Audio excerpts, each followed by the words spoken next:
Let's have a look at expanding perfect squares, which is a special example of a binomial product. So that's a binomial product in the form a plus b multiplied by a plus b. And we call them perfect squares is because if a plus b is the side length of a quadrilateral, we happen to have the product of two sides of a quadrilateral happen to be equal in length. So you end up with a square. So if the two sides of the quadrilateral are equal in length, we have a square, and obviously multiplying those together gives you the area of that square, and that's why it's called a perfect square.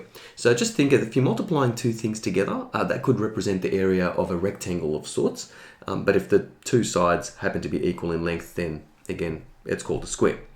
Let's expand this expression. So a plus b all squared is, well, when you expand the square, is a plus b multiplied by a plus b. And if we apply the extended distributive law, so a times a, okay, is a squared, a times b is ab, b times a is ab, and b times b is b squared. Collecting the like terms, so you have plus ab, which is plus 2ab, and you end up with a squared plus 2ab plus b squared. Okay, so this can also be used as the basis of a shortcut to expand a perfect square, or expression that's in the form of a perfect square. And that is, if you square the first term of the binomial, okay, that gives you the a squared. You square the second term of the binomial, that gives you the b squared. And then you just multiply the two terms of the binomial together. So a multiplied by positive b, okay, and that gives you ab, and then you double it because there's going to be two of them. Okay, and that's the shortcut. And we'll use that when we look at some examples. Now, likewise, a minus b all squared is expanded exactly the same way. Okay, so don't try to remember this as two separate formulas. It's not. It's the same idea. So a minus b multiplied by a minus b. Again, you square the a's. A times a is a squared. A times negative b is negative ab. Negative b times a is negative ab again. And negative b times negative b is positive b squared. Collecting the like terms, you end up with a squared minus 2ab plus b squared. Okay, and again, using the shortcut makes perfect sense. A squared, that's just this first term squared. The positive b squared is negative b times negative b, which gives you a positive. Two negatives gives you a positive. And the middle term is just the product of the terms of the binomial and then double it. So a times negative b is negative ab. We double that, you get negative 2ab. All right, let's have a look at some examples. Okay, so expand and simplify each expression. So if you like, if you're not confident using the shortcut, that's fine. Okay, you can write it out in full first. So x plus 3 all squared. Okay, that's just x plus 3 multiplied by x plus 3. And then you can expand it using the extended distributive law, sort of a term by term, and collect the like terms. So x times x, okay, is x squared. X times 3 is 3x. 3 times x is 3x again, or positive 3x. Positive 3 times positive 3 is positive 9. Collecting the like terms, and we have 3x plus 3x, which is 6x plus 9. We could use the shortcut in this case as well. So you have x squared, which gives you x squared. Positive 3 all squared gives you 9. And then multiplying the two terms of the binomial together. So x times positive 3 is positive 3x. Double it, you get 6x. That's nice and easy. In fact, we could use the shortcut for this example here. So a minus 5 all squared. Square the a. Okay. In fact, if you square the negative 5, you're going to get a plus 25 at the end, aren't you? But you have now a times negative 5 multiplied by 2. You're going to get two of those. A times negative 5 is negative 5a. Double that, you get negative 10a. Okay, so the resulting expansion is a squared minus 10a plus 25. It helps to, I guess, notice when an expression is a perfect square or is the result of a perfect square expansion. When we look at factorizing these later on, and we're not going to look at that in this video, but later on we're going to look at factorizing these kind of expressions, the quadratic expressions. Okay, how do you know it's a perfect square? In other words, could it be expressed in the form of a binomial all squared, for example? And that's going to come in very, very useful when we look at the topic of quadratic equations and solving quadratic equations.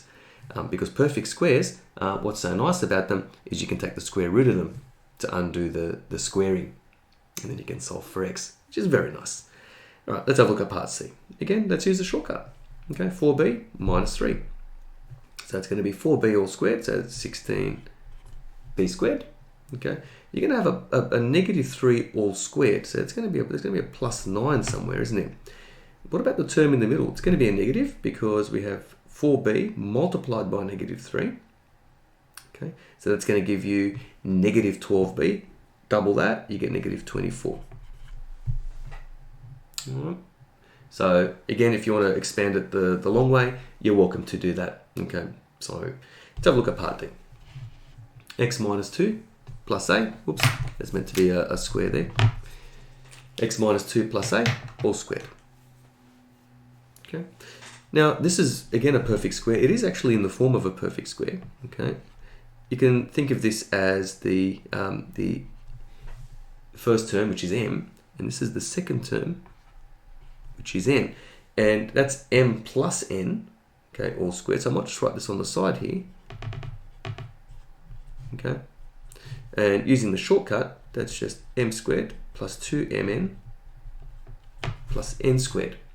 Could we use that then to expand an expression like this? And of course we can. So I need a little bit of space here, so I'm just gonna write the solution just a bit further back. Okay, so m squared, okay, it's just x minus 2 all squared. Plus 2mn, so 2 times x minus 2 times a. Okay, and it's going to be positive because we have a plus sign here. So plus 2 x minus 2 times a plus n squared, which happens to be a, plus a squared. Right, let's expand this, and maybe there might be some like terms we can collect, maybe not. So x minus 2 all squared, okay, we can use the shortcut again. So that's x squared minus 4x plus 4 plus 2a x minus 2 plus a squared. Okay, I'll just expand this bracket there, so x squared minus 4x plus 4 plus 2ax. Okay, that's a minus 2 there, so that's going to be minus 4a plus a squared. Can we collect any like terms there? Well, I don't think we're going to have much luck. So we have a constant term here, which is the plus 4. We have an x squared term here. We've got an ax term here. We've got an a term there, and an a squared term. So all the terms are in fact unlike. So we can't really go any further. So that's as far as we can go there. So actually, I might just do one more example. In fact, so if you like, I might just give you one last one. Okay, and see if you can give this one a go. So let's say 5m minus 6n. Okay, see if you can expand that quickly. All right. Square the first term, 25m squared. Multiply the two terms together in the binomial and then double it. 5m times 6n, okay, is 30mn. We double that, you get 60mn. And then square the second term. So negative 6n, square that, you get positive 36n squared. And that's it. Easy.